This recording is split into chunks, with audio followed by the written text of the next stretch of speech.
Iran has taken possession of Chinese surface-to-air missile batteries as Tehran rapidly moves to rebuild defense capabilities destroyed by Israel during their recent 12-day conflict. The deliveries of Chinese surface-to-air missile batteries occurred after a de facto truce was struck between Iran and Israel.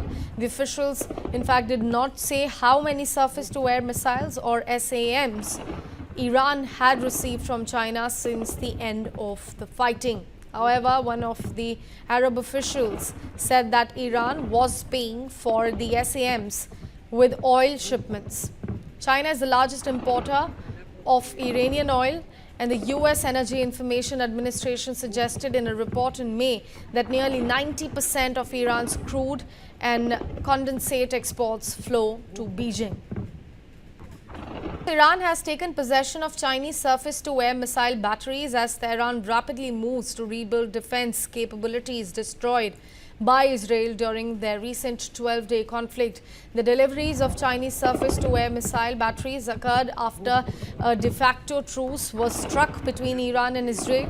The officials, in fact, did not say how many surface-to-air missiles or SAMs Iran had received from China since the end of the fighting. However, one of the Arab officials said that Iran was paying for the SAMs with oil shipments. China is the largest importer of Iranian oil, and the U.S. Energy Information Administration suggested in a report in May that nearly 90% of Iran's crude and condensate exports flow to Beijing.